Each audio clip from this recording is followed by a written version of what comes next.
परीक्षा परिणाम घोषित हुआ है, इसमें आपका कितना अंक प्राप्त हुआ? जी 427 है।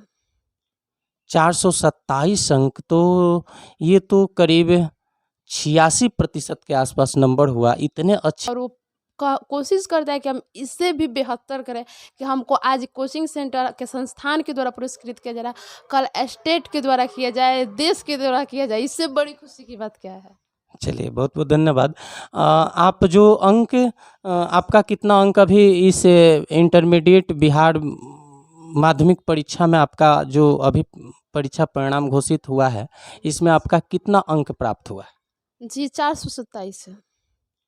427 अंक, तो ये तो करीब 86% के आसपास नंबर हुआ। इतने अच्छे अंक आप प्राप्त की हैं, तो इसके लिए सफलता का श्रेय आप किन्हें देना चाहती हैं? इसके लिए सफलता का श्रेय सबसे पहले धन्यवाद, जो हमारे लिए इतना किए, उन लोग को बहुत बहुत धन्यवाद। And Vivek sir, Munna sir जो है हमेशा सपोर्ट करते हैं, इसके लिए उन सबको धन्यवाद, दिल से धन्यवाद देती हूँ। आइए, एक दूसरी छात्र निधि कुमारी पांडे, जो यहाँ एजिबलियन ट्यूशन सेंटर की छात्र रही हैं, ये भी मैट्रिक के बोर्ड परीक्षा में भी अच्छे अंकों से पास की थी। 404 नंबर इनका प्राप्तांक था। फिर उससे भी अधिक अंक 427 अंक ला करके जो है अपने माता पिता, गुरुजनों सहित इस गांव का नाम रोशन की है, इस संस्थान का नाम रोशन की है। आइए हम इनसे बात करते हैं, जे अभी ये किस मुद्दे को लेकर के यहाँ पर उपस्थित है। सबसे पहले इस कोचिंग संस्थान एजिबलियन ट्यूशन सेंटर के गुरुजनों और स्टूडेंट सबको बहुत बहुत अच्छा, अभी यहाँ आप आई हैं तो उस संस्थान के संचालक द्वारा या को डायरेक्टर द्वारा क्या आपको कोई प्रोत्साहन दिया गया है? जी, जी। हमेशा से इन लोगों का सपोर्ट रहा है और हमारे लिए यहाँ पे बहुत अच्छे से व्यवस्था की गई है। मिठाई खिलाया गया है, पुरस्कृत किया गया है और ये जो है एक स्टूडेंट की जो भावना को बहुत ज़्यादा प्रोत्साहित करता है। इससे विद्यार्थी को प्रेरणा मिलती है और वो कोशिश करता है कि हम इससे भी बेहतर करें, कि हमको आज कोचिंग सेंटर के संस्थान के द्वारा पुरस्कृत किया जा रहा है, कल स्टेट के द्वारा किया जाए, देश के द्वारा किया जाए। इससे बड़ी खुशी की बात क्या है? चलिए, बहुत-बहुत धन्यवाद। आप जो अंक आपका कितना अंक अभी इस इंटरमीडिएट बिहार माध्यमिक परीक्षा में आपका जो अभी परीक्षा परिणाम घोषित हुआ है, इसमें आपका कितना अंक प्राप्त हुआ? जी 427 है। 427 अंक, तो ये तो करीब 86% के आसपास नंबर हुआ। इतने अच्छे अंक आप प्राप्त की हैं, तो इसके लिए सफलता का श्रेय आप किन्हें देना चाहती हैं? इसके लिए सफलता का श्रेय सबसे पहले तो माता-पिता, गुरुजन जो सपोर्ट करते हैं, सपोर्ट बहुत ज़्यादा मायने रखता है। कोई आपको सपोर्ट करता है तो उससे आपकी उम्मीद जो है और आपका मनोबल ऊँचा होता है और इसके लिए एजी ब्रिलियंट ट्यूशन के डायरेक्टर, को-डायरेक्टर और अपने माता-पिता को इसका श्रेय मैं देना चाहूँगी। उन सबका आशीर्वाद रहा। अच्छे, आप जो 427 अंक प्राप्त की हैं, ये तो अभी के हिसाब से हमको जहाँ तक लगता है इस पंचायत में सबसे टॉप 10 नंबर आप ही का है आर्ट्स विषय में। आप इतना अच्छी अंक जो प्राप्त की हैं, इसके लिए आप बहुत विशेष तरीक़ा से अपना तैयारी की होगी, तभी तो इतना अच्छा अंक प्राप्त हुआ है। तो इतना अच्छा अंक आप प्राप्त करने के लिए किस-किस तरह से तैयारी की हैं, इसके बारे में कुछ बच्चों को, कुछ दर्शकों को बताइए? जी। सबसे पहले अपना जो थिंकिंग होता है, जो सोच होता है उसको ऊँचा रखना चाहिए और जितना हम सोचते हैं अगर ऊँचा सोचेंगे तो ऊँचा आएगा, उसके हिसाब से हम मेहनत करते हैं। तो मान लीजिए 5 सब्जेक्ट है, तो 5 सब्जेक्ट में अगर हम एक सब्जेक्ट का कई बार होता है स्टूडेंट एक सब्जेक्ट का आज 2 घंटा पढ़ लिए, कल दूसरे सब्जेक्ट का 2 घंटा। तो ऐसे नहीं, मेरा था कि 5 सब्जेक्ट है, हम 1 घंटा देंगे बट सब पे देंगे। 5 गो है, 5 पे 1-1 घंटा देंगे तो 5 घंटा हो गया। अब इसे मेरा सेल्फ स्टडी था एंड दिन में मैं स्कूल में रहती थी, मैं स्कूल में भी पढ़ाती थी। तो जी, जी। तो अच्छा, आप स्कूल में पढ़ाती भी हैं और तो अभी पढ़ा करके और तब पढ़ाई करके इतना अच्छे अंक लाई। जी, मेरा सेल्फ स्टडी है, मैं खुद से अपने से पूरा की चुकी हूँ। मतलब अपने स्कूल पढ़ाती थी उसके बाद अपना एंड मेरे लिए सबसे फ़ायदेमंद जो 1 माह का लॉकडाउन लगा पूरा जनवरी माह, उसको मतलब लॉकडाउन को सबके लिए कुछ कुछ हानि हुआ।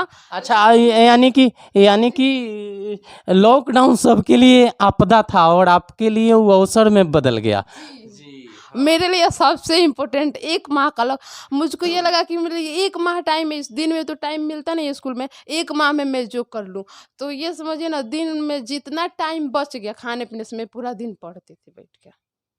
अच्छा, तो केवल बहुत बच्चे होते हैं दिन भर किताब लेकर के बैठे रहते हैं, लेकिन फिर भी वो किस तरह से पढ़ते हैं कि उनका आप बेहतर नंबर नहीं आ पाता है, और आप किस तरह से तैयारी की जे इतना बेहतर अंक लाए? आखिर में दिन भर पढ़ने से आता है या कि ध्यान दे कर के पढ़ने से आता है, कि क्या होता है? इसके बारे में कुछ बताइए। नहीं, दिन भर पढ़ने से कुछ नहीं होता। आप जितना देर पढ़िए, इस तरह से पढ़िए कि वो हमेशा रहे। जो पढ़ते हैं वो कंटिन्यू रहे। और फर्स्ट से जैसे कि कोई चीज़ होता है, जो क्वेश्चन जिस चीज़ का आप एग्ज़ाम देना चाहते हैं, उसके प्रीवियस ईयर का क्वेश्चन आप देख लीजिए। आप क्वेश्चन देखेंगे तो आपके मन का जो है ना, भय एक तरह से दूर हो जाता है कि हाँ, इस टाइप का क्वेश्चन आता है। अचानक से किसी को कोई क्वेश्चन दे दिया जाए, सब कोई फर्स्ट बार एग्ज़ाम देता है, उसको तो पता नहीं रहता है कि किस टाइप का क्वेश्चन आएगा। बट अगर उस क्वेश्चन को वो पहले देख लेता है, तो उसका मन में होगा हाँ, इस टाइप का क्वेश्चन आएगा, और उस अकॉर्डिंग वो अपना तैयारी कर लेता है। और पहला चीज़, सबसे पहले आप बुक पढ़ रहे हैं तो आप बुक पे फ़ोकस करके पढ़िए।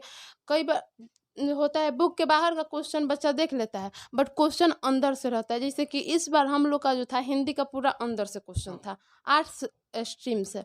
तो हम लोग लाइन बाय लाइन पढ़े थे बुक को, मैं पढ़ी थी लाइन बाय लाइन। तो लाइन बाय लाइन बुक से पढ़ने से होता है, आपका परसेंटेज होगा, नॉलेज होगा, एंड आप उसमें से कहीं से पूछ लीजिए, उसमें प्रॉब्लम नहीं होता है, पूरा अच्छा से हो जाता है।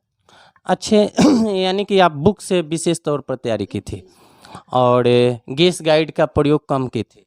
जी, गेस में बस एक मॉडल सेट आता है, उसको लिख कर प्रैक्टिस की थी, और क्वेश्चन बैंक से कि क्वेश्चन किस टाइप का आता है, ये समझने का कोशिश की थी। चलिए, बहुत अच्छा। तो आप बच्चों को किस तरह से पढ़ने के लिए विशेष सलाह देना चाहती हैं? कैसे बच्चे बुक से ही मतलब पढ़ाई करें और उसको कंटिन्यू लाइन बाय लाइन जो है उसको ध्यान लगाकर पढ़े तो अच्छे अंक ला सकते हैं? जी। जैसे कि बुक है तो आजकल तो मोबाइल सबके पास होता है।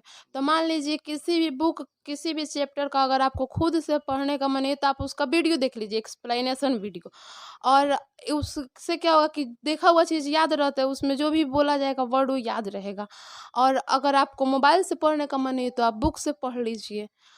और एक चीज़ कि अगर आप कोचिंग संस्थान किसी कोचिंग को ज्वाइन नहीं किए हैं, तो आप खुद से करके बहुत अच्छा कर सकते हैं।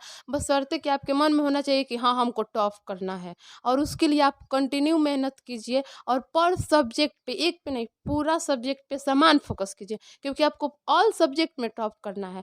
और अगर आप कोचिंग संस्थान ज्वाइन किए हैं, तो जो भी टीचर है बता रहे हैं, उनके बातों को अच्छे से फॉलो कीजिए। जो होमवर्क है वो दे रहे हैं वो कीजिए, और अपने से भी कुछ प्रयास कीजिए कि हम बेहतर करें। अपने से एक्स्ट्रा मेहनत कीजिए। अच्छा, यानी कि जो गुरुजी पढ़ाते हैं उसके अतिरिक्त विद्यार्थी अगर घर पे जाकर के एक्स्ट्रा मेहनत ना करें, तो इतनी अच्छी नंबर नहीं ला सकते। नहीं, देखिए, टीचर पढ़ाता है तो वो अलग बात है, लेकिन अब आप नहीं पढ़े तो उसमें उसकी कोई गलती नहीं है। हाँ, तो कहने का मतलब है जब बच्चे जब तक खुद घर पे स्व अध्ययन नहीं करेंगे और लाख कोचिंग ट्यूशन स्कूल कहीं से भी पढ़ाई करें, तो बिना स्व अध्ययन का जो है इतने अच्छे अंक लाना पॉसिबल नहीं। नहीं।